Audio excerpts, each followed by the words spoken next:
Hey everyone, it's my pleasure to announce that Smooth Sack Summer is officially upon us. When you're playing in the summer sun, you better make sure you're groomed from pubes to bum. And thanks to our friends at Manscaped, you can make this your smoothest season yet. The Performance Package 5.0 Ultra is the ultimate bundle to keep your boys downstairs cool while you're looking hot. Join the 10 million men worldwide who trust Manscaped with our exclusive offer. Get 20% off plus free shipping when you go to manscaped.com and use the code THPN. Summertime and the trimming is easy. Every man knows how scary it can get when going for a close shave below the belt, and that's why we trust Manscaped for all of our sensitive areas. The Manscaped Performance Package 5.0 Ultra has everything you need to prepare that summer bod. Their 5th generation trimmer features 2 interchangeable next-gen skin-safe blade heads, a standard one for taking a little off the top, and a new foil blade to go smooth wherever your heart desires. Don't wait, get 20% off plus free shipping with the code THPN at manscaped.com. That's 20% off plus free shipping with the code THPN at manscaped.com. It's Smooth Sack Summer, boys. Get on board or get left behind.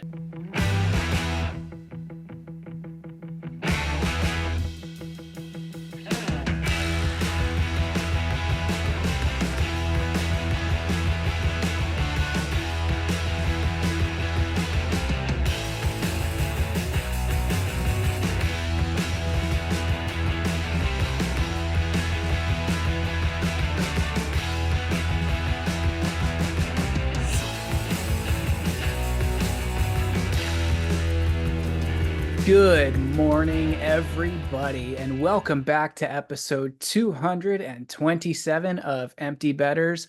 I am not your host, Harrison Scholes. I'm your host, Nick Manella, because it's just me and Mac today. So I'm going to go ahead and throw it off to the man in the cutoff tank top himself. How's it going, Mac?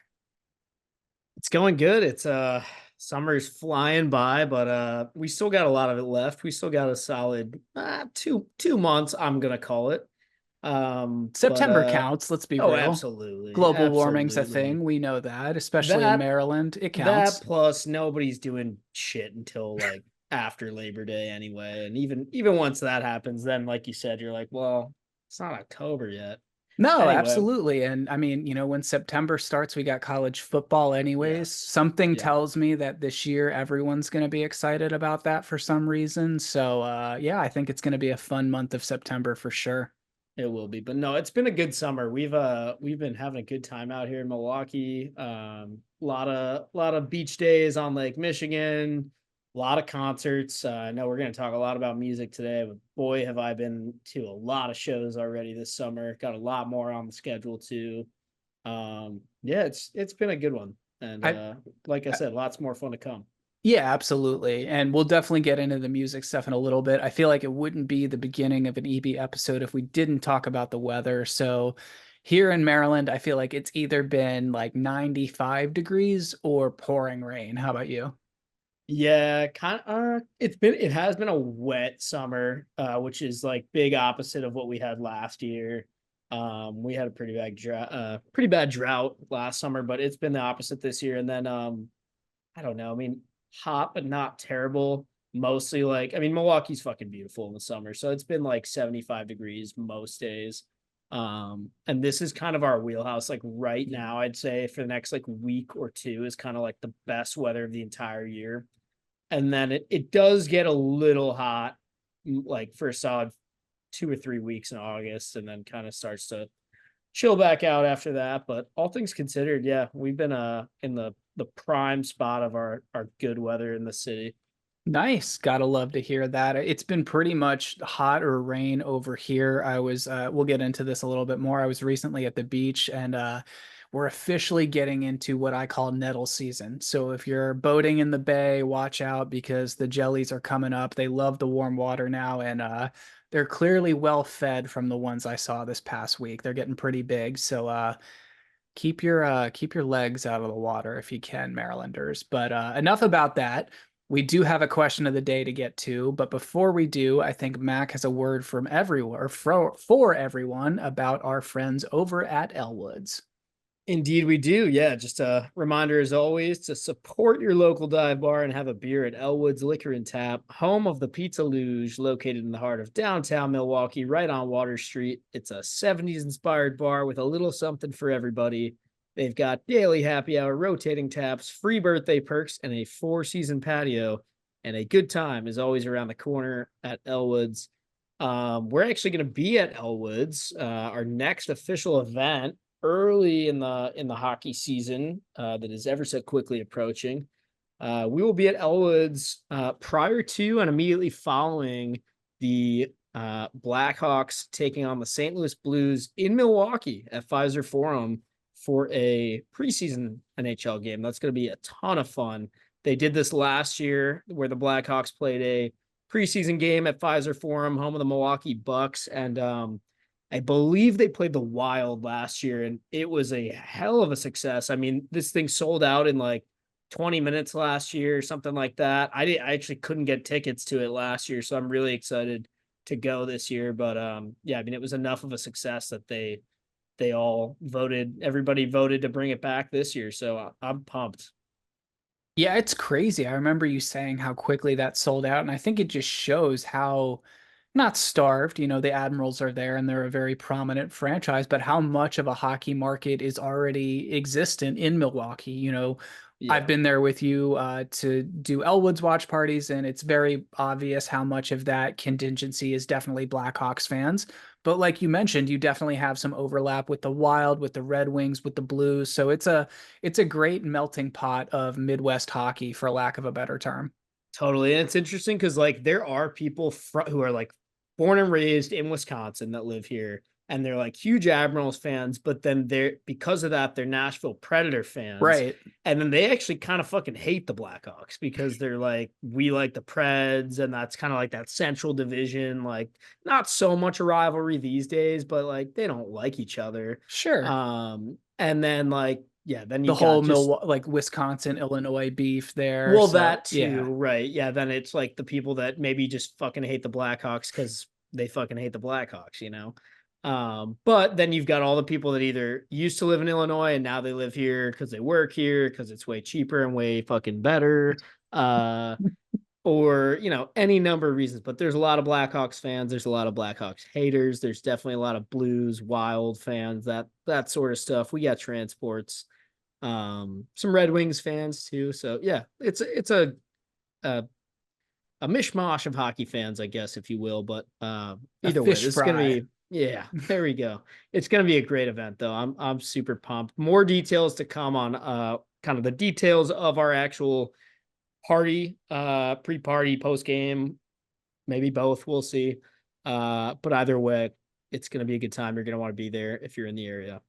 Absolutely. We'll definitely be there. And we actually have some exciting news about some content we're putting out here in August coming up shortly. But before we do, I think Harry has a word for us about our friends over at DraftKings. Hey everybody, it's Harry here. Got a word from our sponsor over at DraftKings. We are this close to crowning the Stanley Cup champion, and with the action heating up on the ice, it's even hotter at DraftKings Sportsbook, an official sports betting partner of the NHL.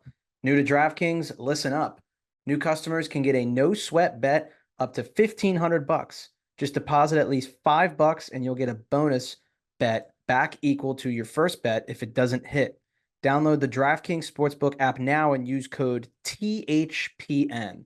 That's code THPN for new customers to get a no sweat bet up to $1,500 if your first bet doesn't hit. Only on DraftKings, the crown is yours. Gambling problem? Call 1-800-GAMBLER, or in West Virginia, visit www.1800gambler.net. In New York, call 8778 HOPE NY or text HOPE NY 467-369. In Connecticut, help is available for problem gambling. Call 888-789-7777 or visit ccpg.org. Please play responsibly. On behalf of Boot Hill Casino and Resort in Kansas, 21 plus age varies by jurisdiction. Void in Ontario. One no sweat bet per new customer issued as one bonus bet based on amount of initial losing bet. Bonus bets expire 168 hours after Assurance, see dkng.co/ice for eligibility, wagering and deposit restrictions, terms, and responsible gaming resources. Copyright NHL 2024, all rights reserved. All right. Well, we just want to let you guys know that starting on the 1st of August, we're going to be doing a new series on Instagram Reels, YouTube, and TikTok, and we're going to be rating all 32 NHL logos, one for every day of the month of August. Yes, I know there's 31 in there. On the last day, you get two for the price of one, and you get the Jets and the Caps for free. So that's awesome. Be sure to make sure you are liked, subscribed, following all of those pages. You don't want to miss that. Yes, it's going to get petty. Yes, it's going to get intense. Yes, we're going to get hypercritical. Yes, we're going to piss off every fan base on the face of the earth. So it should be fun. Make sure you're locked and loaded, ready for that. That was fun. Yeah. I mean, I've even enjoyed watching them back, the a couple of the ones that I've seen, but it's you always think you know what you're gonna say about like a team's logo, and then you're put on the spot and it's right in front of you, and you just I don't know. It's interesting. It does really give you that like, oh crap, I thought I liked this, but I really kind of hate it mentality. Right. You do Yeah. get hypercritical, and you'll see this as we go on. By the time we get to 32, we're like, oh my God, like, this sucks. I can't stand this. Yeah. No, it was a good time. Well, let's go ahead and get into some updates for how our summers have been going. But before we do, I have a word from someone who's kept my summer going, and that is Kane Footwear, the ultimate choice for hockey players both on and off the ice. After a tough game, your feet deserve some TLC, and that's where Kane Footwear comes in. Their shoes are designed to provide the perfect balance of comfort and support, helping you recover faster and get back to the game you love. So whether you're hitting the rink or hitting the outdoors, make sure you're wearing Kane Footwear. Visit the Kane Footwear link in our bio today to find your perfect pair. Kane Footwear, the official recovery shoe of Empty Betters. I was recently at the beach. I know you saw I was there for a week or so with the extended fam. Kane Footwear was essential. I had a lot of yard work to do with my dad. We did some stuff to the garage at the beach house. And then honestly, coming off the beach, they're the perfect thing to put, on your feet. You got to walk through the parking lot to get to your car, or maybe you're walking up to the beach bar to grab a pina colada and a quesadilla or something, and you don't want to get your feet royally burned to shit like Mac and I did. Dude, that was the hottest deck I've ever put my feet on. It was like worse than asphalt. Yeah, I mean, I didn't think it was gonna be that bad. That's why I didn't wear shoes. I was like, oh, it's just a deck. I looked and I thought of this, and I was like, oh no, that's gonna be just fine. And Well, I feel like purposely didn't bring the shoes. The sand was almost worse than the deck. I was like, how is the sand this hot in June? Like, it's the first week in June. What's Right. going on? Yeah, I mean, you just got to get to one spot on the sand, then dig a little bit of the surface sand off the top, and then like what's underneath is fine. But Yes. holy fuck, that shit is hot. Exactly. Well, to continue on with how that, recently spent a week at the beach with the extended fam, got to do some awesome beach time, got to hang out with, my cousin just had a baby. So like little Mia got her first beach days and everything. She did great. She loved that. Obviously I'm her favorite. So that's great.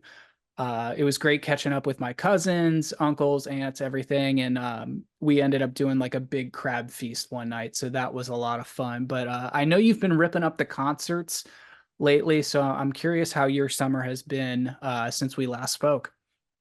Yeah, I mean it's been a really, like I said before, busy but fun summer. Yeah, let's see. Let me run through some of the shows I've seen recently. I know last time we recorded with Harry and we were talking free agency and some of that fun stuff. I think that was right around when Summerfest had actually Summerfest would have been about halfway through.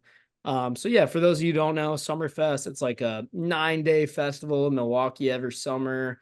It's actually 3 consecutive Thursday, Friday, Saturdays. So it starts with a Thursday, Friday, Saturday in late June, and then another Thursday, Friday, Saturday, and then the one after that. And it always has 4th of July mixed into one of those things, if that falls on a Thursday, Friday, or Saturday, which it did this year. So that was super fun. But yeah, what bands actually you may have seen on Twitter. I think the question is, what bands haven't you seen in the last month? There have been a lot. I'll run through a couple here, but if you may have seen, I did a little Twitter theory, or a Twitter thread rather, on all of my faves from Summerfest. go follow me on Twitter and check it out. I think it's my pinned tweet still right now, so you can check it out. But here's all the bands I saw at Summerfest. I saw Gin Blossoms, Restless Roads, Gavin DeGraw, OAR, Brother LZ, the Goo Goo Dolls, Hawthorne Heights, Boys Like Girls, Metric, All American Rejects, the Dandy Warhols, Donovan Frankenreiter, the Hold Steady, Amos Lee, Jaden, Sleeping with Sirens, Bad Sons, Wallflowers, Cracker, Neon Trees, and Bodines. Yeah, it was a lot of fun. Boy, was I tired after, but as I said before, I'm a huge show guy. So even since then, I've seen like, I don't know, I think I separate from all that shit I just mentioned, I'm pretty sure I've gone to like 5 concerts in the last like 8 or 9 days. So uh tis life. I feel like we have to give OAR a little bit of a shout out on this pod. Totally. Pride of Rockville, Maryland, about 5 minutes away from where I live currently and where I grew up.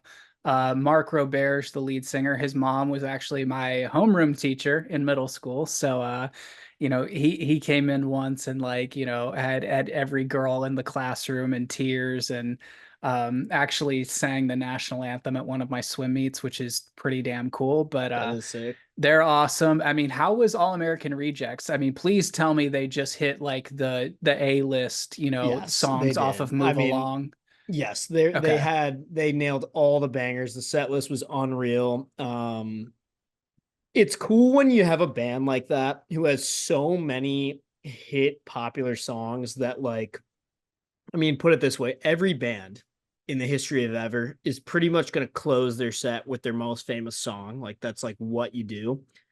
But when you're a band like All American Rejects, who has so many like hit, popular, famous, like name recognizable songs, you kind of have to like sprinkle them out. Like you can't save all of them for the end. You can pick one of them and be like, well, that's one of our biggest ones. We're going to do it at the end. But you also open with one of the best ones, and there's like 3 or 4 really good ones sprinkled in. So I mean, it was just a So like just a my party question of a is set like, list. do you open with Dirty Little Secret or do you close with Dirty Little Secret? I actually think what did they do? Let me see. This is the beauty of setlist.fm. What a Um, website. yeah, if you don't know about it, you can see the set list of shows you've been to. You can see the predicted set list for shows you might go to, which That was huge when some I people was don't getting like ready to that, but I see do. that was huge when I was getting ready to see Blink in Baltimore. I was like, I want to know what they're coming in Yeah. with. Well, because sometimes you want to do your homework and listen to some stuff that you're not as familiar with that they're gonna play to try and get more hype about it. Yeah, that's right. Okay, so this was the set they actually opened with Swing Swing, Okay. which is a huge banger, and then Dirty Little Secret was like the 6th song. So Okay. there's something right there, kind of like a few songs in to keep you into it, and then they closed with Move Along. That's good. But then that's right, they closed with Move Along, went off stage, and then came back for like the quote unquote encore, which is one more song, which was Gives You Hell. So I Banger. mean, yeah, it was just hell of a show. Yeah, I mean, seriously, I've been hitting it hard. The other bands I just saw, I saw Hotline TNT, which if you don't know this band, you should definitely check them out if you're listening right now, because these guys I think are going to be like massively famous in like a year or less. They've already like, from what they were like 1 year ago to right now, they've like tripled or quadrupled their like fan base, I would say. And it feels like they're going to do it again in the next year. But yeah, go listen to them. They're super awesome. Saw them at a Pitchfork after show in Chicago this past Friday night. And then the very next night, Saturday night, I actually went to go see the band Camino at the rave here in Milwaukee, which that kind of segues us nicely into some other stuff we're going to talk about, which is NHL soundtracks. The band Camino has at least one, maybe even two. Like there might be two. I know there's one on NHL 24 by the band Camino, but either way, that's I think of them as like an NHL band sometimes, because that's probably like when I was first exposed to them. I think that makes a ton of sense. But before we dive into this, I think you have a word from our new friends over at BetterHelp. I sure do. This part of the episode is brought to you by BetterHelp.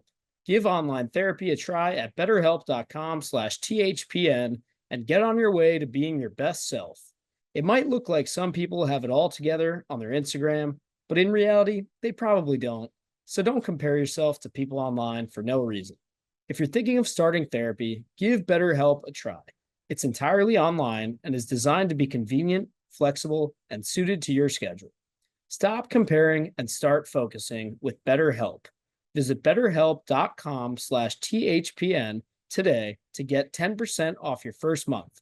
That's betterhelp.com/THPN. Alrighty, so I love how you labeled Camino as what you would say like an NHL band, or there's definitely something that like when you, me, or Harry are like at a bar, let's say we're at Elwood's, for example, or Don't Know in Baltimore, and you hear a song come on, there's something about it that makes you go, oh, this is a hockey song. So what exactly in your words defines a hockey song if I said that term to you? I feel like it could go a lot of ways because there's hockey songs that are almost just like sports songs, right? Like a stadium song that you just hear, like, White Stripes, Seven Nation Army. That's like a Yeah. stadium song. It's not necessarily specifically a hockey song, Or but like because the stadium song. I know we're not allowed to say this anymore because of what he did, but like Rock and Roll Part 2 by Gary Glitter. oh yeah, Yeah. well, I mean, exactly. But so to that same point, there's, I don't know, a dozen or more songs like that that kind of make me think of hockey, but are probably more just objectively like stadium songs.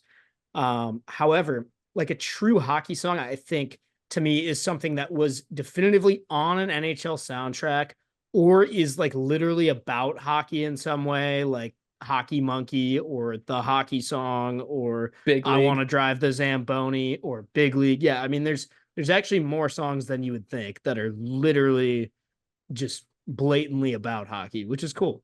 So, and I also feel like there's a blend of some that aren't, but are just associated with it. Sure. So like, maybe like Blur song 2. I know that's a little Hmm. bit much more of a stadium song Yeah, now. but to me, that really is a hockey song It because really it is. was so popular as a goal song for multiple teams, I feel Yeah. like. In The the apron jersey era. Yep, exactly. Yeah, it was a total I just scored a goal in the NHL song. Like, Right. I'm gonna yeah. go put on my Ed Hardy and get my faux hawk back after I take this helmet off. Like that's gotta Hell happen right yeah. now. Yeah. Another one. So like, let's think about movies for a second. So like at the end of Miracle, the greatest hockey movie of all time, you have Dream On in there. I feel like that has to be considered a hockey song. You look at Yeah, that's a good Slapshot, one. Maxine Nightingale, right back where we started from. That Hmm. that counts in my opinion. Well, So dude, one of my Baltimore Stars youth hockey teams, we used that song as our victory song. So it's definitely a hockey song to me. and that's the thing, like so much of what is a hockey song to us comes from what was in the locker room. So what was in the locker room with your friends or teammates that you can remember being big ones? So for the most part, I was actually like the music guy. Like Good. I usually either brought the speaker or I like coordinated the speaker being brought through someone else. And it was always my playlist. I had a couple like kind of minions that would like help me like, hey, make sure you get this on the list today. Like, sometimes I would run songs by some of my closer friends and be like, yo, for the locker room for the game this weekend, like, have you heard this? That kind of thing. But for the most part, it was like my iPod at the time, and then eventually my phone. Um, but yeah, especially for the Stars, and then definitely like my last 2 years on Calvert Hall. Me and like one or two other buddies were kind of running that shit, but there was a good mix of stuff, a lot of hip hop, a lot of hard rock, a lot of like borderline metal, but also like a shit ton of like techno and EDM. Like it kind of depended on the team that I was on. Yes. Like certain teams I had were way more into some of the more like techno EDM stuff versus some of the other teams were way more into like the rock or the hip hop. So I mean that's an important job of like the locker room DJ, whoever that on the team that might be, is like kind of reading the room and being like, this is what this group wants to hear right now. Absolutely. It's all about, I mean, when you're the DJ, as everyone who we've had on this show says, it's all about reading the room and making the majority of the boys happy. I think the two big ones that I can always remember for me and my boys was Everywhere by Michelle Branch was always one that, like, for no reason, just got a group of guys like fired up. That's hilarious. Yeah, you got to have at least one or two like oddballs like that Yeah. that just aren't like traditional pump up songs, but just for whatever reason, like the And that group was fucking loves. 100% me, and I'll die on the hill that Michelle Branch is better than Taylor Swift. But the other Hell big yeah. one for us was Hell Yeah by Rev Theory, Oh, that one's which, so like, fucking if good. you know, and the Caps had that as their goal song Hmm. for a little bit, and if you watch Blue Mountain State, like, yeah, you know. But it's I one of the things I love about, like, quote unquote hockey songs is you get so much of a crossover. Like, there was a little bit of crossover of songs that you would get from like the Madden '07 to Madden '09 games, but really NASCAR songs and wrestling songs go hand in hand with hockey songs. Like, a lot of like that, like, post-punk era, a little bit of grunge in there, and then definitely, like you were saying, like the new metal thing absolutely hits home for all those genres. Yep. Yeah, that's interesting. I mean, you're much more of a NASCAR guy than I am, so I mean, I'm sure you recognize that more than I would, but I'd never thought about that. Yeah, like, like the Metallica, like the Gimme Fuel, Gimme Fire, all that, the Right. Motorhead stuff, the Sure. Yeah. Ladies and Gentlemen by Saliva, good times. Good stuff. Fuck. There's yeah, I mean, there's been so many good like NHL soundtracks. But I mean, honestly, to wrap that question up of what is a hockey song, I think, at least for me personally, the closest thing to like me hearing something at a restaurant or a bar or wherever I'm at, and my first response being like, "Oh, that makes me think of hockey," is usually if it was either something I played in the locker room or something that is on one of those video games that I played the shit out of. Is it fair to say that like 1 in 4 AC/DC songs counts as a hockey song? Yeah, probably. I Yeah. think that's probably fair. I feel like it's something where it's like if you're at a bar with like one or two hockey guys and like that song comes on, it's not even a question. Like, you just look at each other and like, okay, either another beer or shots now are happening. Yeah. I another band that I would say like half of their discography makes me think of hockey, Disturbed. That's a good one That's too. just a That's classic fair. hockey band. Yeah. Rise Against, The Offspring, I feel like you could also put Yep. them in that conversation. Yep. So on that note, I know you mentioned like NHL game soundtracks. Is there like an NHL game that stands out to you for like if I say like Chell, what's the first game and cover and system that comes to your mind when I say that? The game that I played the absolute shit out of that I still own, I don't even know how it still works because of how much I played this game, is NHL '06 for the GameCube. It's got, I think it's Vinny on the cover, Vinny LeCavalier. It is. And God, I can like, if I close my eyes, I can literally just watch the intro to that like video because I have it like burned into my brain that severely. Like the breakaway against the Flames, like the I think it was the penalty shot or whatever. I mean, that is like what a hockey video game should be like. There's And so there many were so like many sick gems game on there modes too. too. Yeah, Yeah. and just a great soundtrack on there. But that is the first like soundtrack I think of. Do you have do you have that soundtrack pulled up by chance, I like in do. front of I you? have some Okay, of it wait, pulled up. before you say any of it, I'm gonna try and like list a few Okay. and see how many I can like nail. Okay. Our lawyer told us to change the name of the song so we wouldn't Yep. get screwed by, or so we wouldn't get sued, sorry, Yeah. by Close enough. Yeah. by Fall Out Boy. Um, Red Flag, Billy Talent. Yep.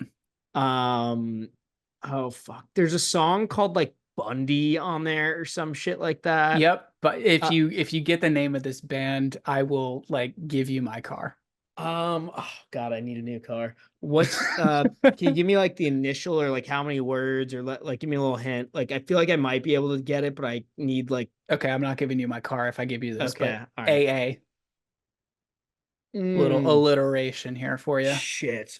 Oh man, I totally like do know this, and they're like I don't know anything else by this As soon band. as I tell you, you're gonna The be like, "Oh only my God." reason the only reason I'm gonna know it is because like when a song would come on, it would flash across the screen and like say the name of it and the band. Do you want Is the it first word?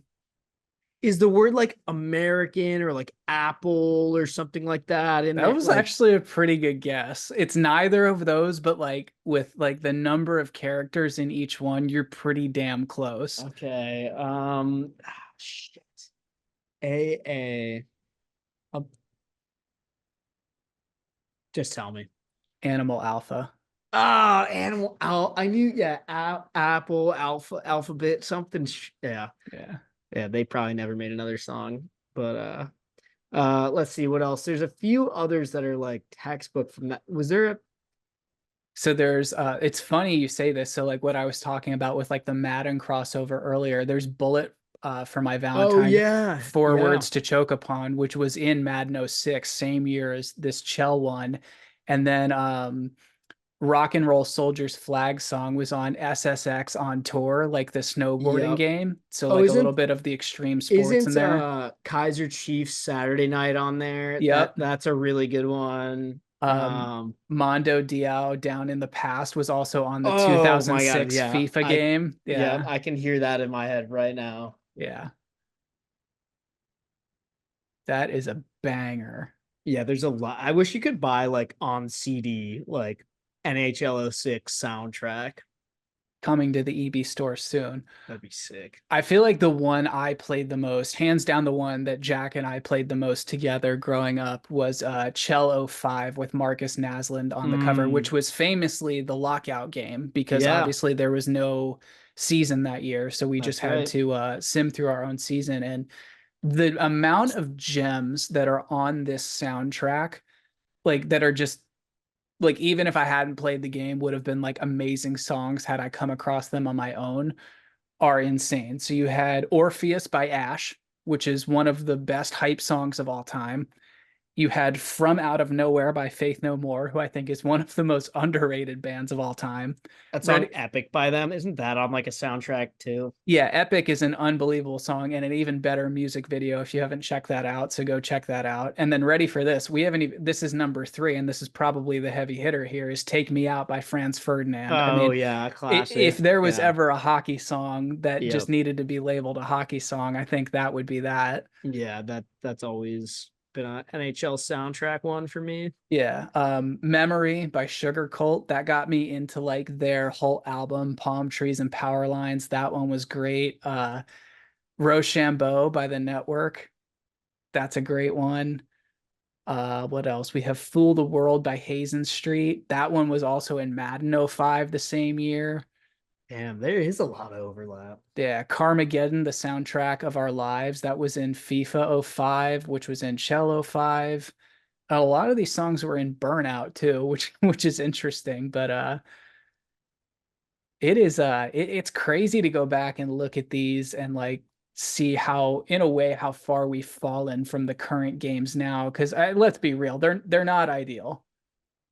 Yeah, and there's definitely, I mean, I don't know, because they're put it this way, some songs on the '06 soundtrack, like back in the day when I'd play that, I used to think sucked. And then like now I look back on them and I feel nostalgic about them. So like there's a little bit of that going on. Um, but that being said, there are definitely some songs on the newer games that just flat out stink and like don't even seem to really fit the bill of like being in a like hockey related manner. I don't know. There's some random choices for sure. Yeah, it's just like weird. It feel like it dropped off. Like I don't know what you would say. I would kind of say like after like the 2014, Yeah, 2015 kind of era when I that mean, let's sounds be about real, right. and NHL hasn't made a new video game since 2015 anyways. So Right. um like looking back at like, like pulling up 15 soundtrack now, we have like Time of Your Life by 1985. Let's see what else we have here. uh El Dorado by Every Time I Die. My Songs Know What You Did in the Dark by Fall Out Boy, which I like thought was the most overplayed song of Yeah. all time. It absolutely is. I mean, Fall Out Boy literally became one of those bands that basically gets a freebie on every single like Yeah, but NHL game now, which I mean, I actually love Fall Out Boy's old stuff, but yeah, that yes, was right around the time where they kind of jumped the shark too. it does make you say thanks for the memories. So win-win. There you go. Uh, Shout out to Chell 15 though, because they did give us The City by Madeon. That's one of my favorite EDM songs of all time. I thought that was incredibly underrated. Is there one song to you, what like just out of any soundtrack that sticks out as being like the one? The one in terms of like I didn't know it beforehand, or like the like I don't know, like what, or like I still listen to now, like Or what. like if you bring up like if you're around a bunch of people who know hockey and say like what's your favorite song from an NHL soundtrack? That's the first one that's getting like thrown back in your face. I mean, honestly, yeah. To me, the one would have to be I think I would go with Circles by Incubus, which is literally from like an NHL hits game. I want to say '03. It might have been '02. I can't guarantee which one. I had both of those games and played the shit out of both of them.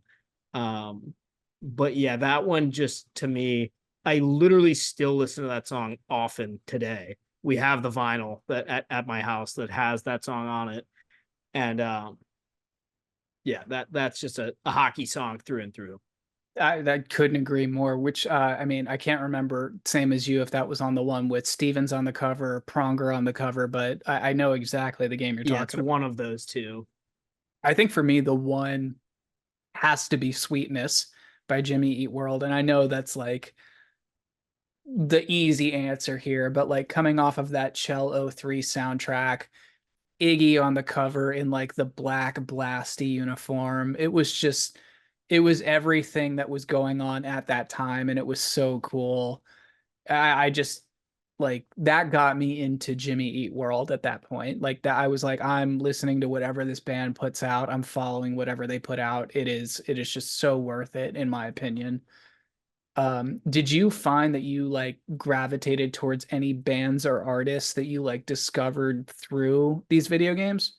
A little bit, yeah. I mean, there are cases like Fall Out Boy or Incubus where it's like I knew about these bands and then like was like, oh hey, one of their songs is in the game, and then like maybe like it a little more. But one that comes to mind, and this was a more recent-ish one. Let's see, where's let me search it. This would have been in NHL. Nope, not 13. 17. Yes. So this is the one that I played in college a bunch, like sophomore and junior Same. year. And it had this song called Round and Round by Arkells on there, Yes. which like Arkells, they're like, I'm not gonna say they're like phenomenal, but I never would have listened to them if not for this song like being stuck in my head all the time in NHL 17. And it made me like go look, and they do have a few other like pretty good songs that I wouldn't have known otherwise. um I will say there's also a couple where like maybe I knew a song. Like I'm actually going to take you back to NHL 15, which by the way, now that I have this in front of me, that one like you It's could it's insane, you right? could make a case for that being like one of the best ones ever. Like it I really know holds we up. say like the FIFA run from like 13 to 15 is the Yes. greatest I mean, soundtrack it's run of all true. time, but like this one is up there. And I It's mean, up there you for have the sure. best soundtrack with the most boring NHL cover athlete of all time. Yeah. Yeah.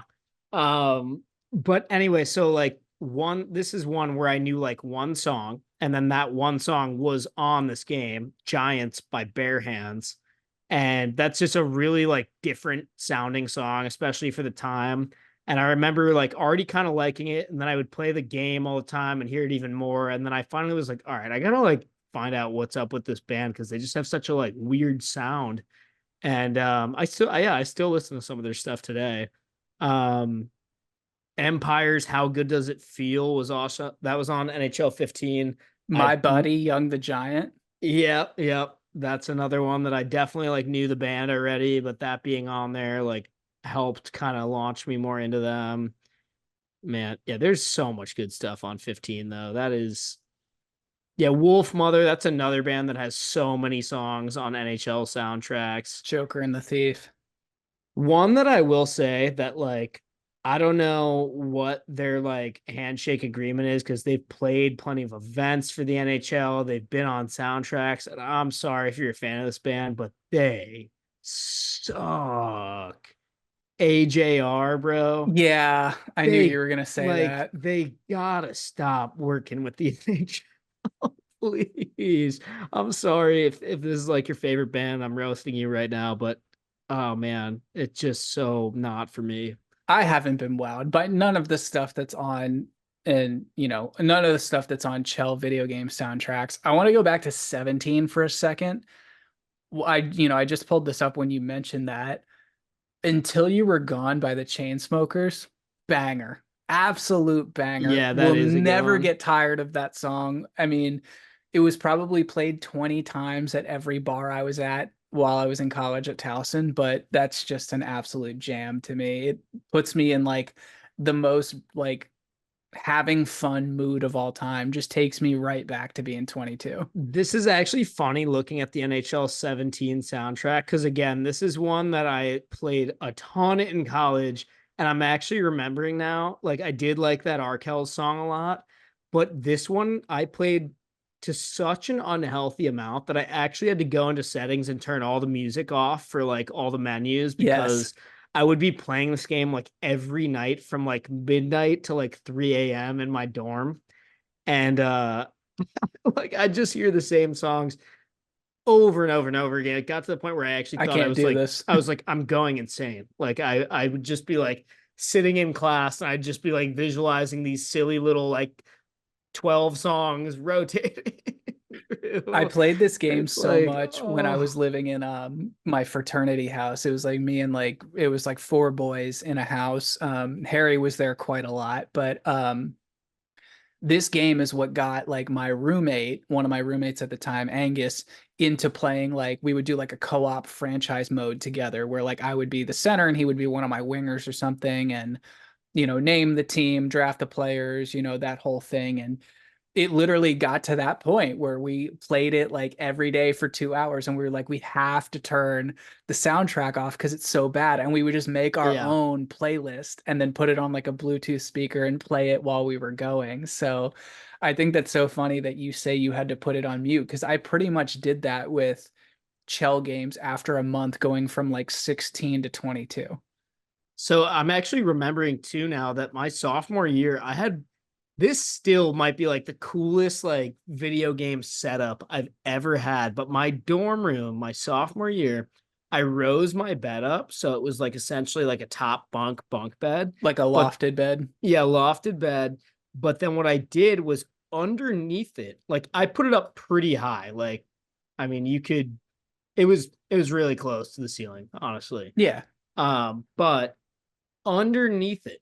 So now you can like walk. You can fully almost stand up under the bed, like depending on how tall you are. Like if you're shorter, you might be able to fully stand up under there. But you can definitely sit in a chair there, and your head's not going to be like touching the top of the bed. So I just put like a gaming chair under there, and it was a tiny little mini TV that I had at the Nice. time under there. And what I would do, my roommate that year, he kind of I don't know, he went to bed very early, he didn't party a lot, and Squid. You can say it's Squid. well, I don't know, maybe he's listening. He was a good guy, honestly. But what I would do is like he'd like turn the lights out at like 10 p.m. and maybe it'd be a Tuesday. And I didn't necessarily want to go out, but I didn't want to like go to bed. Like, And so dude, the Canucks are playing. Come on. right. So what I would do is I would drape my big comforter over the side of the bed and like close it in. And I would just create this little like it was actually like the sickest thing ever. Just because like I'd just be Fort Mac. it felt like I was in my own little like spaceship under there, like because he can't see the TV light, so it's not like keeping him up. But I'm just under there, and I've got my little like weed pen that I'm just like fucking smoking all night long, and then I'm like, yeah, I mean, it was just just complete degenerate hours from like midnight to 3 a.m. And That's so funny that you say that. So like my freshman year dorm at Towson in like the oldest dorm building on campus was like a full desk with a lofted bed over it. And like so I climb up there and we had popcorn ceilings and everything. And so like yep. second night there, I like wake up, I was like, oh crap, I gotta pee. And I just sit up and just like bam, Yep. impact ceiling. I'm like I did picking like that several popcorn times too. spikes out of my forehead. And then I still have to like climb down the ladder, open Yeah. the door to my suite and go pee. And it was Yeah. just it was a disaster. But I love the degeneracy of like just staying up until like 3 in the morning in college and like playing video games. And the fact that you put like your comforter and like the sheets over it, I would that's literally just drape it down and put the pillows on the edge so it would like pin the comforter to the bed. And then like the back side of the TV, I had another blanket I would drop down behind the TV. So it was like a full enclosure little like hut that I was just work operating smarter, out not of. harder, baby. And the only noises that might have kept my roommate up was like if I got into a fight in the game, and then you're just like right stick, right stick, right stick, right stick, and that gets a little loud, but I think he can live with it. I was doing about everything I could. I even had the headphones plugged into the controller, which is why I had to turn off the fucking soundtrack at one point because it was directly in my ears. Like you're You're hearing like, that I loud can't and listen to clear. this again. I'm like knee deep in franchise mode. Like I'm not, Yes, yeah. that's what it would be. I wasn't even playing online. I was literally just playing like the most elaborate You're like, franchise modes all night long. TJ Oshie has another knee injury, and if I hear Yep. AJR one more time, I'm Yeah, gonna no, kill him and then myself. exactly. And then like the next day I've got like red eyes in my like 9 a.m. like communications class, and I'm looking around and I'm like, no one in here knows that I won a Stanley Cup last night with all of those injuries and came back from a 3-1 lead in the cup final Just went and like a casual 16-1-1 in the Stanley yeah, Cup playoffs. exactly that type of shit too. Yeah, you get too good at it, even on like expert mode. You're like Yes. just destroying teams. Yes. The shout out to my like junior year. I had like a suite style dorm where you like split the bathroom in between, and my roommate and I, Reese, our suite mate was our good buddy Mike, and Mike had a PS3, and his TV wasn't great or whatever. So he put the PS3 in our room, and he would come over and he and I would do like season mode, but we were like, let's not do NHL. So we did like London Knights season mode, but we got to play with Maryland resident Jared Tenorti. So that was absolutely worth it in 2014 or whatever year that That's was. awesome. Yeah. There's I'm looking at the 19 soundtrack now. So there's Let's like People's see. Champ by Arkells. Yep. That was one that I definitely remember. High Hopes by Panic at the Disco. That was the reason I had to put this soundtrack on mute because Yeah, that that one was is their baby brutal. for sure. There's a Greta Van Fleet song on there. There is. There's a really bad Imagine Dragons song. Sorry, Yeah, well, everybody. I mean, does that need to be specified, or I is that mean, just I par just, for the course? we're Yeah. all inclusive here, but also you They're need to listen. also, You need let's to be listen to way real. better music. We know who they supported in the 2018 Stanley Cup final, and they were on the losing side. So Yeah, suck very it. true. Yeah. Very true. Also, Parquet Courts almost had to start a fight. That is a Yes. banger of a song. What else is on here? Good Life by Cool Quest was okay. I don't mind giving that a little bit of love. There's also the actually, okay, this one I'll this might surprise some people. I'm actually not a 21 Pilots head. In fact, I will often roast some of my friends who are because that band's just they're fun to kind of make fun of sometimes, but they actually do have some good songs. And that song Jumpsuit is maybe one of their best songs. That song goes so fucking hard. And it's not one of their big ones too. No, it's like not like if you talk to like stans of this band, like they don't care about that song at all. In fact, they might even tell you it sucks. Maybe that's why I like it. Yeah. I feel like one of the other bands that like I know you mentioned like AJR and like Arkells as being like sort of like contracted by like Chell Video Games. What about the Black Keys? I feel like they belong in that conversation They too. are totally. They've definitely signed on to some sort of deal where they're like 5 of our next like 100 songs are going in their games. Yeah. Oh, this is another controversial one, but Hobo Johnson, love him or hate him. He's got a lot of really cringy stuff, but typical story that's actually like a huge banger. Almost sounds like a poor man's like Cage the Elephant, but that's like a really good song in my opinion. Um, let's see. Yeah, now we are getting into later years. Like I'm looking at NHL 20, and for me at least, there's just not a whole lot to like. Yeah, Bishop Briggs is another one that like, holy shit, they're just gonna put anything Ex by Bishop Ambassadors, Briggs. same thing. Yeah, yeah. AWOL Nation's on there a lot, although I don't mind AWOL Nation as much. Anything by Fits and the Tantrums was Oh, just written Fits and the for Tantrums that is was yeah. anything they put out was just written for a Which movie called Sing, by the way, so yeah, just forget yeah, about right. it. It's actually a shame because if you go all the way back, I don't know what year this might have been, maybe like 2010 or '09 or something like that. Whatever Fits in the Tantrum's very first album was, it's actually like really good. It's like soulful and like just really solid, like modern, like kind of like Not soul R corporate. and B music. Yeah, not corporate at all. And then holy shit, did those guys just like sell their souls? I'd love And to see the paycheck. oh my god, I mean, I probably would have done it too, but good god, they just make music for like yeah, like you said, like rom-coms and like video Yeah. games, I guess. Oh, here's a really good one. The band Idols. I Yep. actually like barely knew these dudes until NHL 21 and they had Mr. Motivator, which I'm kind of I'm kind of admitting my stupidity here because these guys were running and ripping for a long time before 2021 for whatever reason. I just didn't know about it, but Mr. Motivator, I was like, this song goes crazy. Just like this really strong British accent, dude, just kind of like screaming into the mic, some good rock music behind it. I went and listened to like that whole album, loved it, went back, listened to all their old stuff. I've seen them live now. I actually have their set list pinned to my wall. That's how much I That's love how you Idols. know. I have a Okay. signed Idols t-shirt. It's signed by So you became like a full-fledged fan of this band yep, because of it's this. yes, and I had no idea until I heard Mr. Motivator in NHL That's like 21. I So feel like that that's like answers me your with earlier question. yeah, like that's like me with Sugar Cult. I was like I went out and bought the CD. I was like totally obsessed with Palm Trees and Power Lines, like Memory, Yep. Champagne, She's the Paper, or whatever. Those were all banger songs. The other ones I'm looking at here on 20, like Black Keys are on here, Silver Sun Pickups are on here. It's not necessarily their I best love work. Silver Sun pickups. Of Monsters and Men, whether that's hit or miss, for some people, I know you either love it or you hate it. They've got, in my opinion, two good songs, but Yeah. Yeah. um, yeah, there's some gems later on. There was definitely, I feel like some weirder stuff if you go back to like the 09, 10, 11, 12 range.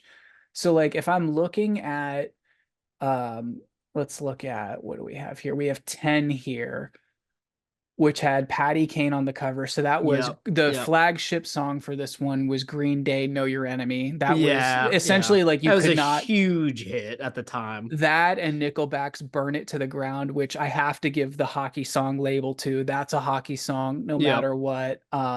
Kids in Papa Roach, America. Kids in America, Papa Roach, Into the Light, Rancid, The Bravest Kids, Fire It Up, Thousand Foot Crutch. That's a banger. Yep. Um, there was Twilight some, Zone by Two Unlimited is on yep. there. Okay. Oh wait, Yeah. that's 11. Actually, I'm looking at 11 now, but holy shit, Still that's though, I mean, awesome. they're basically the same game because one had Taves on the cover and the other one had Yeah, Kane. right. So, um, Airborne, Bottom of the Well on 11. That's a banger. Black Wait, Box, 11 Strike is It Up. really good. 11 has Yeah. a lot of good stuff. Your Betrayal by Bullet for My Valentine. Howling for You, Black Keys, Two Sandstorm, Unlimited, Sandstorm.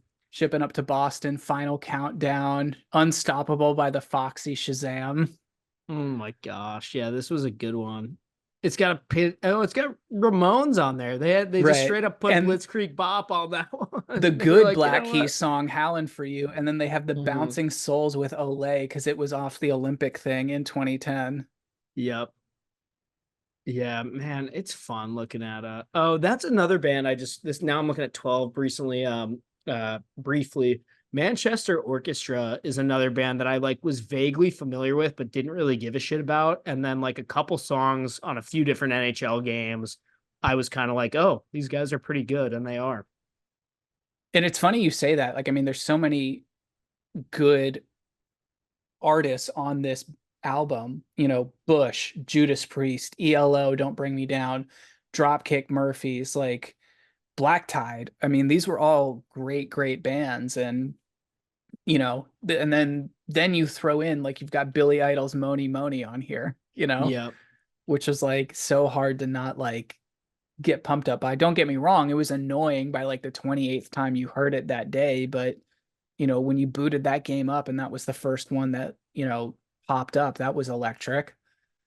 There's Yeah. so many good ones on here that Man, this whole thing is making me want to like not talk to anyone for the next few days and play like every NHL game that I twist my have like arm. all the way through for the next 2 weeks or however long that would take me. One of my favorites, let's go over to 13 for a second. So this had the Pennywise tribute by Bass Nectar. Um, that was awesome. I Like It by the Foxy Shazam was decent. 45 by the Gaslight Anthem, which was the very first intro song on Empty Betters. If you know, you know. Yeah, that's a great. I've seen them live too. I actually knew them before like this soundtrack, but they made a lot of good stuff in their old original days, and that was 45 was well into the good stuff that they were making. Yes, I Want More by the Hives. That's a great song. Light Up the Sky by Thousand Foot Crutch is another good one. And then my absolute favorite song off of this album or off of the soundtrack is Days Go By The Offspring. Yeah, that's a I good one. It's one of their most underrated songs, and I feel like it comes like after their peak, but Yeah, it's no, definitely that's one so that true. jumps out to me a ton.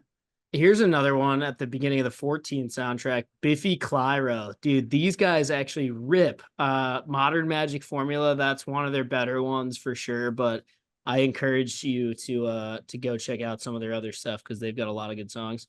Yeah, absolutely. That's a great one too. Yeah, this whole 14 one is pretty solid. So now that we've wrapped up NHL games, just in terms of music you're listening to now or what you typically listen to in general, how would you classify your music taste? Because I feel like you and I both have a pretty diverse palette.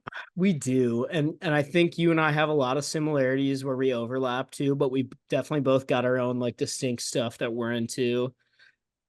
Honestly, I mean, it depends on a lot. It depends on kind of like the time of year for me. Depends on like, my just where I'm at in life. I've definitely gone through a lot of cycles and phases and stuff. Um, I used to be a really big hip hop and rap fan, and I hardly listen to like any hip hop and rap anymore. And it's not really on purpose. I'm not even going to be one of those guys that's like, no one's putting any good shit out anymore. But I just like don't, for whatever reason, like I don't crave it as much. I'd say like within the last 6 months or so, what I listen to the most could probably be categorized under either just straight up rock, um, maybe there's a lot of like pop punk kind of like rock, that kind of genre. Um, and there's a solid amount of like alternative, almost some of it having like a bit of an electronic spin on it. Like most recently I've been super into Porter Robinson, who's like dropping a new album, I think literally in like 2 days from now, which is gonna be awesome, I think. But yeah, a lot of let's see what else. I know obviously you and I are both big fans of Anxious. Drug Church is another one I listen to a lot. That's kind of in that like pop punk to hardcore kind of area. Like the Venn diagram somewhere in there. But there's a lot of straight up probably just like pop or like maybe alt pop, alt rock. I love the 1975. I said earlier I love the band Camino. Those guys are really similar. Yeah, I don't know. Those are just like if I had to rattle off a few, I guess. I feel like it's really interesting that you say that like you just, you're not listening to as much as like hip hop or rap now.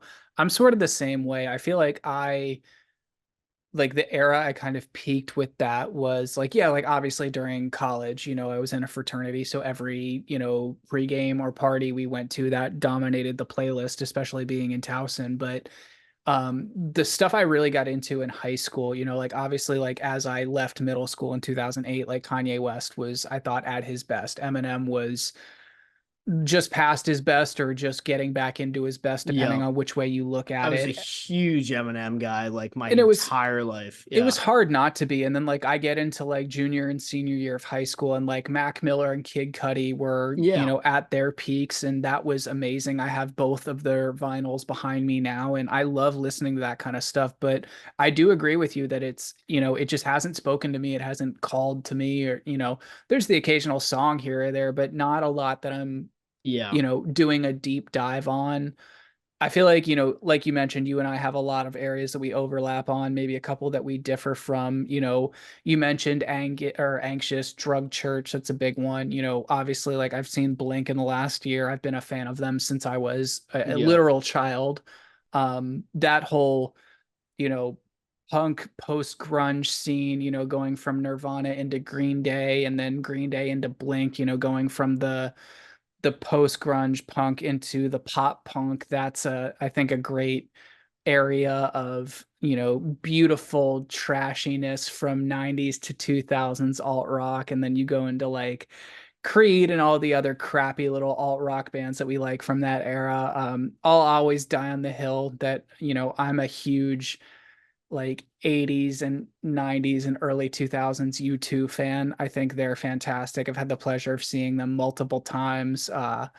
There's so many bands from that era I could talk about, but if I can put you on the spot for a second, Sure. can you give me a top three?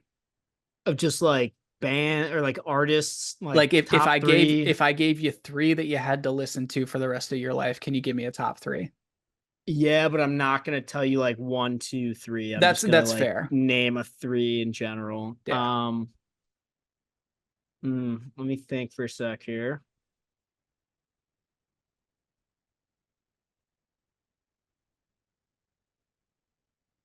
See, that's the hardest part about that is like bands like Anxious, where like their album Little Green House is like one of the best albums I've ever heard in my life, but it's also their only fucking album. So it's like I It is don't like necessarily pound for pound though, that might be the most complete album ever made.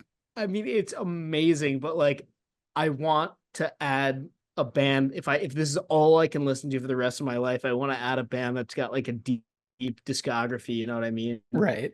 Um Okay, one that's for sure in there is Drive By Truckers. That's like one of my favorite bands of all time. If you know who Jason Isbell is, he's a pretty popular like singer-songwriter these days. I'm a big fan of his as well. I think he's like one of the best songwriters maybe ever. But he used to be in Drive By Truckers and then he kind of left and went off on his own solo career. But Drive By Truckers, I mean, separate from him, they're fantastic. I've seen them a bunch of times. I'm going to see them again in October. If you don't know them, do yourself a favor, go check it out. If you like Leonard Skinner even a little bit, you're gonna have a great time. Um, my two others besides Drive By Truckers, I'm gonna go.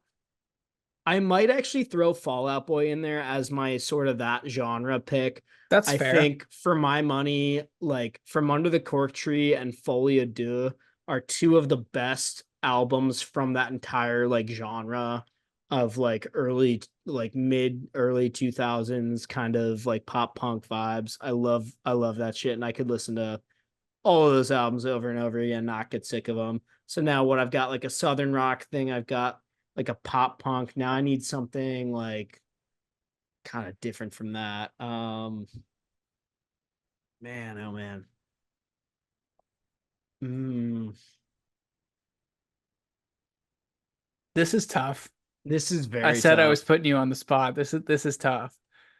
Oh, for my third one, maybe I'll go with like mm, come back to me for the third one. Do you have yours? I do have my top three. So Zeppelin's easy one for me. That I know that's basic, and that's probably everyone's going to be saying, "Oh, good answer, Boomer," but you can't argue with the depth there. For number two, Skinner. I mean, that's those two. The fact that I'll never get to see them play live is probably the thing that pains me the most on a day-to-day basis. And then for number three, going with like that pop or just like the post-punk or like the post-grunge punk era, I'm gonna have to say Green Day, and it's really just for that three album run from Dookie to Nimrod to Insomniac. I mean, basically everything before Yeah. American Idiot, in my opinion, is Yes, correct. pretty much the greatest punk album run in history. Yeah, and I think American Idiot's great too, but It is. everything after that, it definitely takes a hard dip. Yes. I almost wanted to say Green Day instead of Fall Out Boy, but honestly they're comparable. They both took such a hard fucking dip after like their prime, but I end up going back to more Fall Out Boy stuff than Green Day. I think I'm gonna lock my third one in as, and this one, just if you know me, I've been a total soft fangirl for this band since I was like 16. So I'm gonna go with the 1975. I listen to them all the time. I've seen them live like 4 or 5 times. You love them or you hate them, but yeah, if you've seen them live, then you get it. I think like they put on some of the best live shows I've ever seen. So I'll go with them. So that'd be Drive By Truckers, 1975, and Fall Out Boy, which kind of a weird combo, I guess, but Yeah, I feel like that's a good combo. Would you say they're your like favorite band that you've seen live? Is there like one performer that stands out to you that's just been like, this was such an amazing show, amazing experience that like I'm gonna remember this forever? honestly, for extremely different reasons, I would say the Drive By Truckers and the 1975 are my two like favorite live bands to see.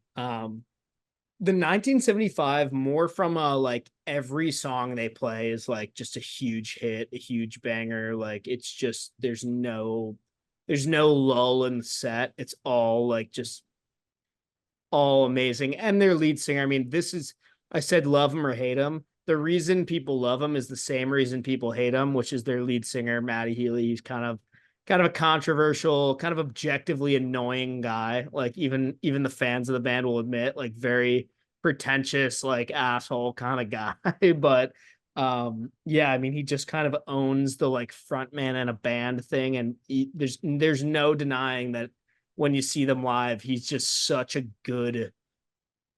I mean, he captivates your attention. He's a good frontman, a good musician, good singer, good guitar player. He's got a lot of energy up there. Just yeah, he's just got that main character shit, you know. Yeah, and Um, sometimes it takes that energy. It's like when people are surprised that like yeah, A-list football coaches aren't good people. It's like, well, yeah, what right. did you think? Yeah. Well, and that being said, though, like every other dude in the band is like the most talented musician in the whole band might be their drummer, George. Like he's incredible too. So just really good band. And then like with the Drive By Truckers, I mean, I mentioned they're a little like Leonard Skinner earlier. They just make like really good, like kind of southern rock, like gravel in your boots kind of music. And they've got three guitar players who are all doing something distinctly different and important at all times during their live sets. I mean, you can literally like watch each one of them for a 10-minute span and you'll be like, I don't know who the best one is. They're all like it's just incredibly impressive. They also have two lead singers who like probably pretty close to 50-50, if not maybe 60-40 split the lead vocal duties. So like that kind of keeps it fresh. They used to have three lead singers when Jason Isbell was in the band. When he was just a young kid, he was like, an early 20s guy in that band. And they had three singers at that point. But yeah, they don't miss with their live shows. So that'd be another one. Nice. I think I would have to go. I know this is basic, but I would say you too. I saw them in 2009 pretty up close and personal. My dad and I went. He actually pulled me out of school for that one, so that was awesome. It was when they were doing like their 360 tour, so like the stage was essentially like in the audience, for lack of a better word. So they were like all over the place and in your face. And then I got to see them again at FedEx in like 2015 or 16 when they did the Joshua Tree like redo of their tour. and it was at the stadium where the Commanders play, of course, if you don't know where FedEx is, which is probably just about the worst venue in the world to get Fuck that place. in and God out damn of. I mean, it. like I joked with my friends who were Commanders fans. I was like, no, like seeing you two there was the best thing I've ever seen happen in that stadium because you all suck so much. But the fact that like Bono gets on the microphone and the first thing he says to start the show is thank you to everyone who braved 495 to get here. Like the guy from Dublin like knows what 495 is and was willing to do that. It was just an amazing experience, and they absolutely pander to the crowd with let's just play the old stuff and make everyone happy. It was such a good experience. That being said, the new Blink show was awesome. The old Blink show I saw with Matt Skiba in 2015 was also awesome at Hershey Park. So um I've been very blessed to been to some amazing concerts. In terms of venues, though, I don't think anything's going to top me seeing the Dixie Chicks at Red Rocks, though, and that was great. I mean, I saw that with my family, my parents and my brother and I were out in Denver for a little bit, and it just so happened they were there, so we were like, let's go. And um, I mean, going to a Dixie Chick concert, me and my brother were having a blast, as two young guys being there, and then um, Natalie, whatever her face is, the lead singer, about halfway through started in on her new material about how much she hate her husband. So we became a public enemy number one very quickly after that. But the first half of the concert was great. So that was I That's mean, just hilarious. I could listen to like an eighth grade band concert at Red Rocks and it would be amazing. Totally. Yeah. No, that's a venue I definitely got to get to. I also got to throw out an honorable mention for a live show. I saw Foo Fighters in 2011.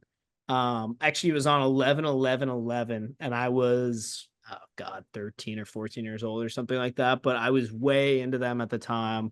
How could you not be? Another, like, for some reason, they kind of like feel like a hockey band to me in some ways. Yeah. They've definitely got some songs that you hear at most any NHL game. But I mean, holy shit, like Dave Grohl, Taylor Hawkins, R.I.P.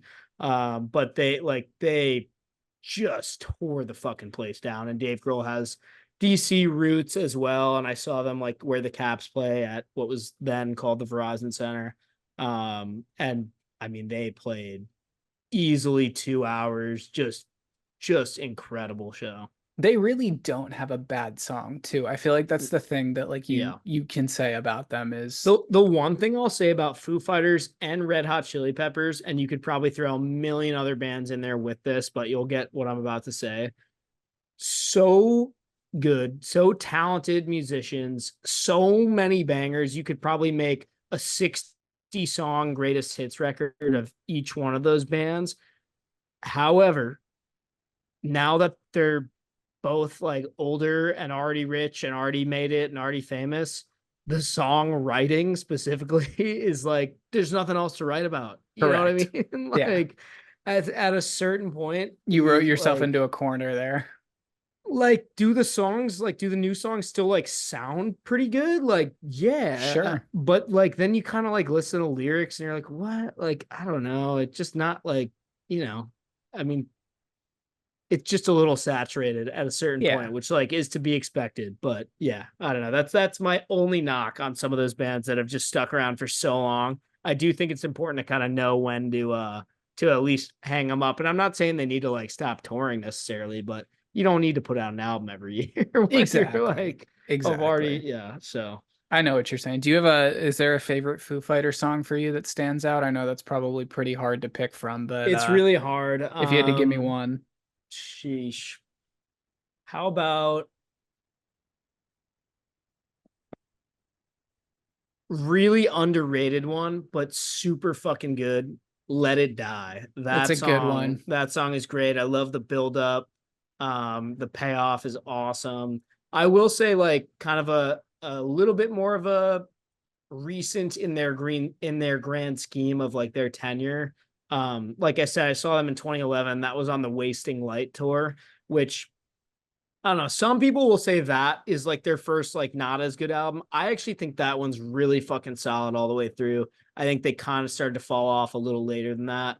But there's a lot of good songs on that album. I mean, Rope, Arlandria, Bridge Burning. I could go through the whole track list, but I won't. Yeah, I agree. I think the one I have to go with, if I'm thinking Foo Fighters, like obviously there's the basic answers there. You have your Everlong, your Monkey Wrench. For me, it's always been Congregation. I've always loved that That's a song. fire song. Yeah, I Yeah. feel like that's not really one that people like put in their top three or top five, but always Yeah, love very that true. song from those guys. Also, I think The Pretender might be the most hockey song they have. That's Yes. just like Yes. that had to have been in a soundtrack, or if It it wasn't, it if it was wasn't, certainly blasted in locker rooms around the country or and just in greater every Canadian arena regions. ever. Yeah. Alrighty. Well, I think that about wraps it up for our music taste. But one thing we wanted to leave you guys with is talking about our friends over at the band Liquor Store. I don't know if you can see this over my shoulder, but this awesome album cover could be in your living room as well. That's why you need to head to the link in our bio on Instagram to pick up their exclusive LP, In the Garden. Mac, what do you have to say about these guys other than the fact that you got me hooked on them and they're absolutely incredible? Yeah, these guys are a conundrum. They've kind of I actually thought they disappeared off the face of the planet for a little while, but I can confirm to you that I've spoken with some of the band members somewhat recently, and they are still out there. And from all I can tell you, it sure sounds like that we have not heard the last of them. So hopefully we'll have some new music from them at some point. But man, that album is perfect. Chef's kiss in the garden from start to finish. I'm not just saying that. They do not, for the record, by the way, pay us to talk about them.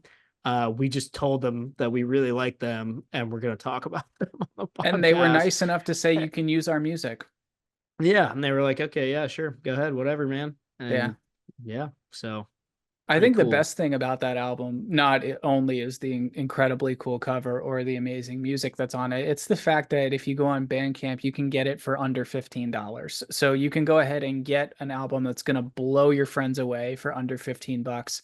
It's And a you're gonna home put some run. money in some good people's pockets. Right. Just some rad dudes who like liquor stores and hard rock. They're awesome. How would you describe them to someone who's never heard their music before? It's a little bit like classic rock meets like contemporary garage rock or something like that. It's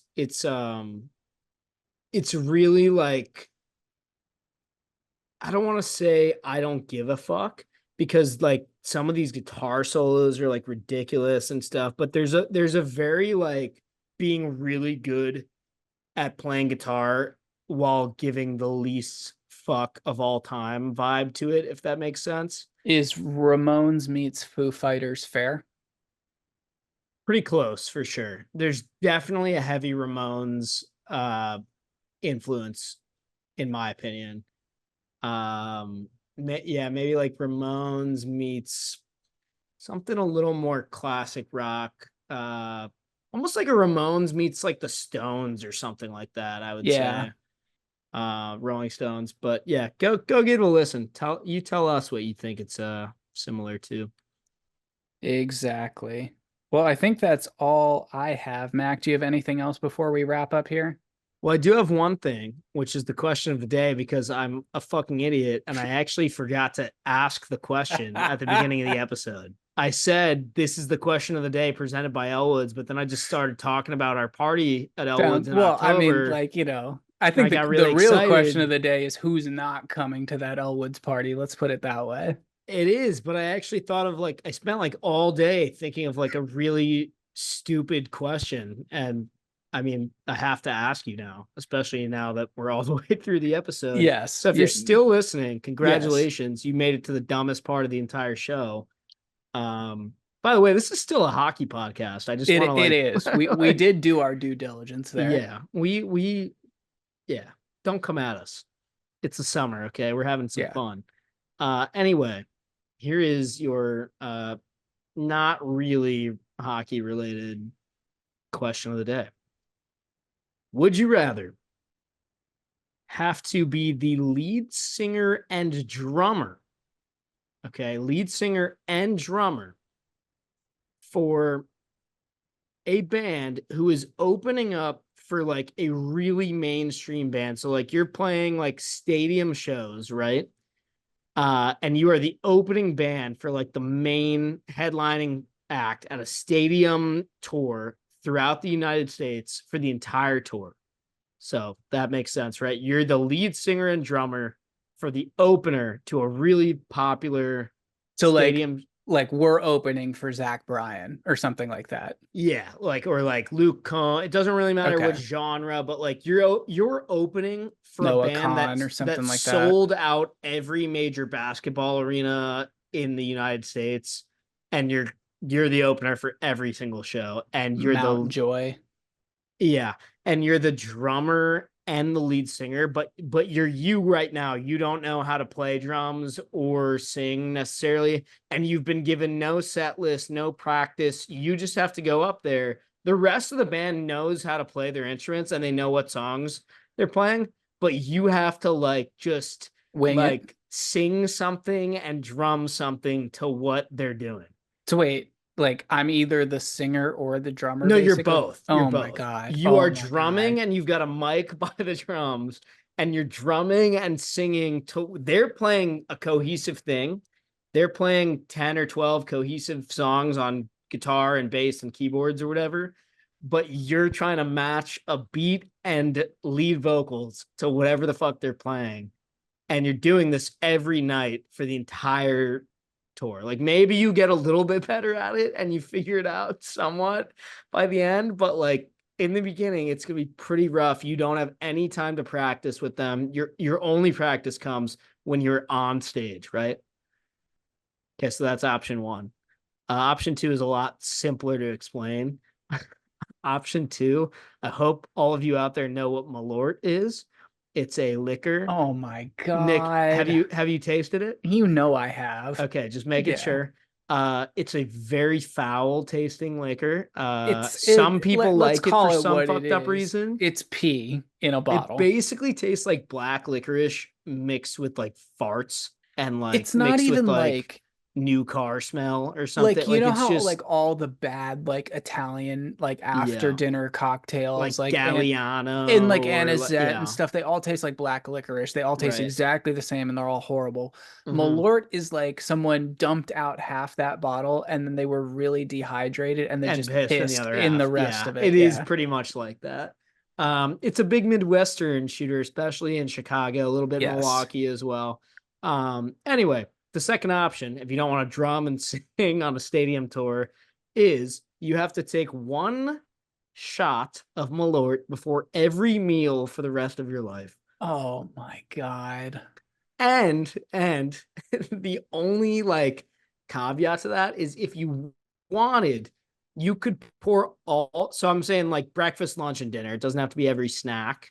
Um, so basically you have to take 3 shots of Malort a day, and you either have to do one before every meal, or I will also allow all three poured into one big cup first thing in the morning when you wake up. But it has to be first thing in the morning. Like I It can't has to be save the that until like first 7. fucking no, it has to be the first fucking thing you do when you wake up. I think this might be And the the other thing is oh my God, there's more. you can't pick one or the other. You can't be like, well, today I'm gonna shoot it all Oh, first so it thing in the has to morning. be You're one. committing to every morning for the rest of my life. I'm downing 3 shots of Malort in one cup. Is it like the first thing I do? It's like Yes, you before get brushing my out. teeth, like You have to stand up and then you have to do it. so it's like if I choose to do all 3 in the morning, it's am I starting my morning off every day projectile vomiting or am I Yeah. bombing on stage, Yeah, basically, is basically. what you're asking me. Put it this way, the stage thing, this is a 1 year tour. This is like a January to October type of like US tour. You're roughing it for sure. You're on the road for like almost a full year. But yeah, maybe like 100 shows or something like that. And honestly, we're gonna go ahead and say North American tour because now that I'm kind of like weighing the options, maybe you're going to Canada a little bit for this too. Okay. So knowing what I know versus what I don't know, I'm obviously not a very talented guitarist or drummer. working on the guitar thing, not really working on the drumming thing at all. But I have done Molort before.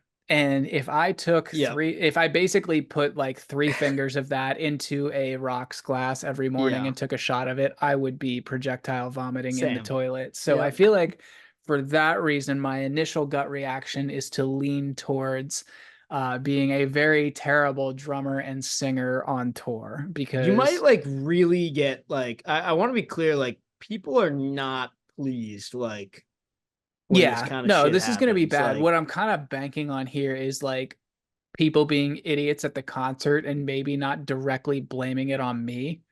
But I don't really know I if don't I'm the know, drummer, man. how I'm going to get my way around Yeah, that. it's So drums and vocals at the same time. It's like pretty fucking impossible. my worry with like the Molort thing is like the first day where I don't puke and then I'm walking around with just like anywhere uh between 3 to 5.5 ounces, depending on who poured the yeah. shot of Molort Yeah. in my body to start the day. Well, so here's the other thing I should mention.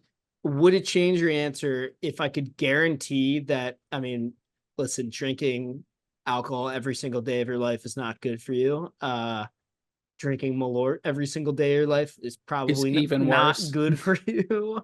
But if you choose this option, let's just say that for some reason I could guarantee you will at least live a healthy life into your mid to late 80s.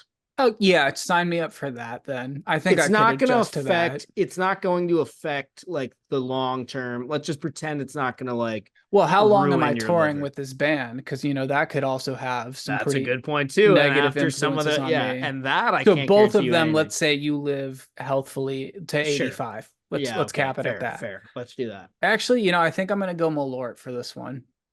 I gotta go. I'm in the band. I'm Okay. not drinking You Malort would do a lot every better day. in the band than me, I mean, but I play the guitar and I can sing a little, but I've never played the drums in my life, and I don't know the songs they're playing. Like, it's so this is hard. like a sold out stadium that like people got there early, like to be in the pit for, like, and like I'm the front man of the band. You're just the Kirby meme where he's screaming into the microphone. Oh man. I hope to be as good as him. Yeah, I mean, just like I feel like at some point your body just gets used to it. Like I would hope, after a month, I'm not puking anymore. I absolutely would do the 3 shots in the morning though. Like let's just get this out of the way and over with. I'm not doing Yeah, one one before. before breakfast, lunch, and No, dinner is like you rough. sit down at like a nice dinner or like you like just like, grab your like crappy little You've got work your little lunch, flask with you. like your work lunch, and you've got to like pour into like a Yeah. little like dentist Oh, office like your styrofoam shitty, shot yeah, your glass of shitty like lunchbox oh, meal. Yeah. or Oh, like you're at like a nice dinner, like let's say like your company treats you to a nice dinner, you go out for some like nice red wine and some steaks and you're like hang on, and you just got to like dump your little like Molort out and be like, oh yeah, it's medicine, I've got a condition. all right. So you're locking in with Malort I though? think I'm gonna go with Molort, which is just like the worst thing possible. And if you haven't tried it, don't. Like let me tell you this now, just don't do it. It's not No, good. do. You should try it. Like that You that should thing definitely that try it. happens when you drink liquor out of a plastic bottle and like the back of your knees start sweating and no other part of your body does. Yeah, that's what we're talking about. Oh man. Yeah, it's rough. Yeah. So you're locking in front man for the band. I'm hitting the road and going on tour. What's the band name? Oh man, I guess they're gonna tell me. I don't know. Maybe we're called like the Malort deniers. There you go. That's a good one. Alrighty, well, I think that about wraps it up here for us. Mac, you got anything else? Think I'm all set. Alrighty, well, let's go ahead and close the book on this one. Well, without further ado, Class dismissed.